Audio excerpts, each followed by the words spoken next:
यश मिळेपर्यंत यशस्वी असण्याचं नाटक करा. ऐकलंय ना हा सल्ला? आपण सगळ्यांनीच कधी ना कधी हा सल्ला ऐकला असेल किंवा वापरलाही असेल. पण कधी विचार केलाय की हा सल्ला खरंच कामाचा आहे की यामुळे आपलं नुकसान होतंय? चला, आज याच प्रश्नाच्या मुळाशी जाऊया आणि खरा आत्मविश्वास विरुद्ध खोटा आत्मविश्वास यातला फरक समजून घेऊया. हो, हाच तो सल्ला. Fake it till you make it. मग ते जॉब इंटरव्ह्यू असो, कॉलेजचं प्रेझेंटेशन असो किंवा अगदी सोशल मीडियावर स्वतःला सादर करायचं असो. आपल्याला वाटतं की थोडं आत्मविश्वासाचं नाटक केलं की झालं काम. आणि खरं सांगायचं तर हे वरवर पाहता पटण्यासारखंही वाटतं. पण खरंच हे इतकं सोपं आहे का? पण काय होईल जर असं म्हटलं की दीर्घकालीन यशासाठी हा एक अत्यंत वाईट सल्ला असू शकतो? काय होईल जर हा सल्ला आपल्याला पुढे नेण्याऐवजी नकळतपणे मागे खेचत असेल? यशस्वी होण्याचा हा शॉर्टकट आपल्या अपयशाचं कारण तर बनत नाहीये ना? आज आपण ह्याच प्रश्नाच्या तळाशी जाणार आहोत. बरं, मग प्रश्न असा येतो की आपण असं वागतोच का? म्हणजे का वाटते आपल्याला ही गरज हे नाटक करण्याची? याचं मूळ आहे दबावात. परफॉर्म करण्याचा दबाव. लोकांना प्रभावित करण्याची, त्यांच्या नजरेत चांगलं दिसण्याची आपली इच्छा इतकी तीव्र असते की आतून कितीही भीती वाटत असली तरी आपण चेहऱ्यावर एक मुखवटा चढवूनच वावरतो. मानसशास्त्रात याला एक नाव आहे, इम्प्रेशन मॅनेजमेंट. आता हे फक्त खोटं बोलणं नाहीये हं. तर ही एक प्रक्रिया आहे ज्यात आपण आपली एक विशिष्ट सामाजिक ओळख जपण्यासाठी आपलं दिसणं, वागणं सगळं काही जाणीवपूर्वक किंवा नकळतपणे मॅनेज करतो. का? तर लोकांना आपण आवडावं, त्यांनी आपल्याला स्वीकारावं यासाठी. आणि हे आपण सगळीकडेच करतो. विचार करून बघा.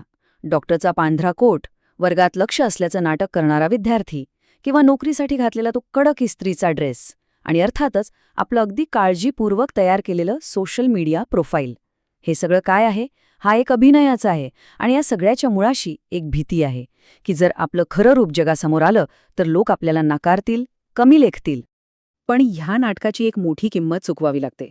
कारण हा मुखवटा कायम टिकत नाही आणि जेव्हा त्याला तडे जायला लागतात तेव्हा त्याचे परिणाम खूप गंभीर असू शकतात.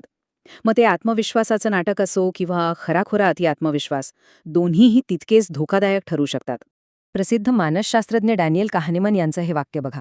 ते म्हणतात की जे व्यावसायिक खूपच आत्मविश्वासाने बोलतात, तज्ज्ञांसारखे दिसतात, वागतात, त्यांच्याबद्दल आपल्याला स्वतःलाच आठवण करून द्यावी लागेल की ते कदाचित एका भ्रमात असू शकतात. सोप्या भाषेत जो सर्वात जास्त कॉन्फिडन्सने बोलतो तोच खरा ज्ञानी असतो असं नाही. खूप शक्यता आहे की तो फक्त एका भ्रमात जगतोय. आणि याच भ्रमाला म्हणतात दी ओव्हर कॉन्फिडन्स इफेक्ट किंवा अति आत्मविश्वासाचा प्रभाव. म्हणजे काय? तर एखाद्या व्यक्तीचा स्वतःच्या निर्णयावरचा विश्वास हा त्या निर्णयाच्या अचूकतेपेक्षा खूप जास्त असतो.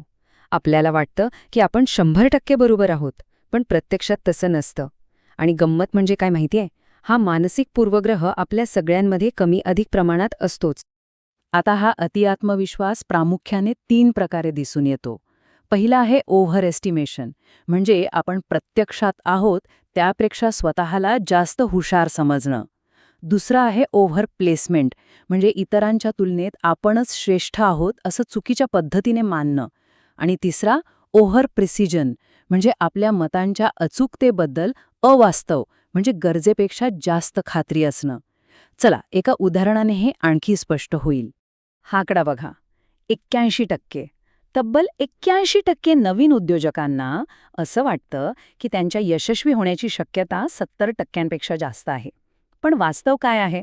वास्तव हे आहे की जवळपास 75% नवीन व्यवसाय पहिल्या 5 वर्षातच बंद पडतात. हेच आहे ओव्हर एस्टिमेशनचं उत्तम उदाहरण, स्वतःच्या क्षमतेचा अतिअंदाज. पण थांबा, थांबा. इथे गोष्टीत एक इंटरेस्टिंग ट्विस्ट आहे. काय होईल जर असं म्हटलं की काही विशिष्ट परिस्थितीत हाच अतिआत्मविश्वास फायद्याचा ठरू शकतो? हो, ऐकायला विचित्र वाटते नाही का? पण हे खरं आहे. हे समजून घेण्यासाठी आपल्याला हर्ड मेंटॅलिटी किंवा कळपाची मानसिकता समजून घ्यावी लागेल. बघा, गटांमध्ये काय होतं? बहुतेक लोक एकमेकांचं अनुकरण करतात, म्हणजे मेंढ्यांच्या कळपासारखं. एक ज्या दिशेने गेली, बाकीच्याही डोळे झाकून तिच्या मागे. यात होतं काय की प्रत्येकाकडे असलेली जी वेगळी, मौल्यवान माहिती असते ती वापरलीच जात नाही आणि चांगला निर्णय घेण्याची संधी हुकते. पण अशा कळपात एखादी अति आत्मविश्वासी व्यक्ती असते जी या कळपाकडे सरळ सरळ दुर्लक्ष करते. ती प्रवाहाच्या विरोधात जाते. ती फक्त स्वतःच्या माहितीवर विश्वास ठेवते आणि वेगळा निर्णय घेते. आणि गंमत म्हणजे यामुळे नकळतपणे संपूर्ण गटाचा फायदा होतो. कारण त्या एका व्यक्तीमुळे सगळ्यांसमोर एक नवीन माहिती येते, एक नवीन पर्याय उभा राहतो जो कदाचित कधीच समोर आला नसता. म्हणजे ती व्यक्ती नकळतपणे सगळ्यांची मदत करते. तर मग या सगळ्या चक्रव्यूहातून बाहेर पडायचं कसं?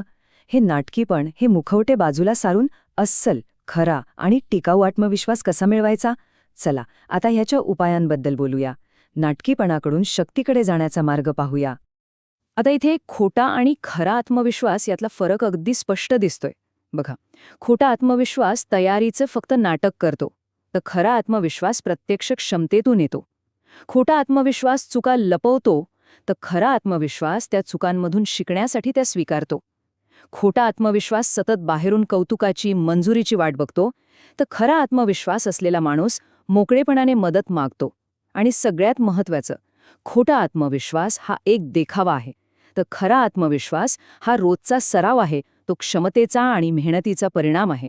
आणि हेच या संपूर्ण चर्चेचं सार आहे. आत्मविश्वास कधीही तुमच्या क्षमतेची, तुमच्या कॉम्पिटन्सची जागा घेऊ शकत नाही. खरा आत्मविश्वास मिळवण्यासाठी कुठलाही माइंड हॅक किंवा शॉर्टकट नाहीये. तो आपल्या कौशल्याचा, आपल्या तयारीचा एक नैसर्गिक परिणाम असतो. सोपा आहे. आपली क्षमता विकसित करा, आत्मविश्वास आपोआप मागे येईल. तर हा खरा आत्मविश्वास कसा जोपासायचा? त्यासाठी ही 5 महत्वाची तत्वे आहेत. पहिलं, परिपूर्णतेच्या मागे न लागता अस्सलपणाला महत्त्व द्या. दुसरं, भीती संपणार नाहीये, तिच्यासोबत जगायला शिका. तिसरं, स्वतःशी जो संवाद साधता तो सकारात्मक करा. चौथं, यशाची व्याख्या बदला. यश म्हणजे विकास, ग्रोथ.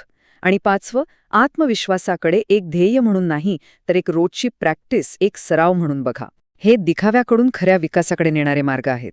चला, आता आपण या सगळ्या चर्चेच्या समारोपाकडे आलो आहोत. मग या सगळ्याचा अर्थ काय? आपण इथून काय शिकवण घ्यायची? खरा आत्मविश्वास म्हणजे नक्की काय? वळूया आपल्या शेवटच्या आणि सगळ्यात महत्त्वाच्या मुद्द्याकडे.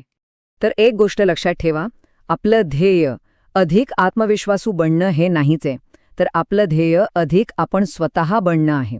खरी शक्ती ही आत्मविश्वासाचा अजून एक मुखवटा घालण्यात नाहीये, तर आपल्यावर चढलेले हे खोटे थर काढून टाकण्यात आहे. जे आपण नाही आहोत ते सोडून देण्यात आहे. कारण आपला अस्सलपणा, आपली ऑथेंटिसिटी हीच आपली खरी ताकद आहे आणि खरा आत्मविश्वास तिथूनच जन्माला येतो. आणि म्हणून जाता जाता हा एक प्रश्न स्वतःला नक्की विचारा. जर आपण अभिनय करणं थांबवलं, लोकांना काय वाटेल याची चिंता करणं सोडून दिलं, तर आपण कोणतं सत्य बोलाल? आपल्या आतून खरा आवाज कोणता बाहेर येईल? कारण खरा आत्मविश्वास तेव्हाच सुरू होतो जेव्हा आपण स्वतःला हा प्रश्न विचारण्याची प्रामाणिक परवानगी देतो.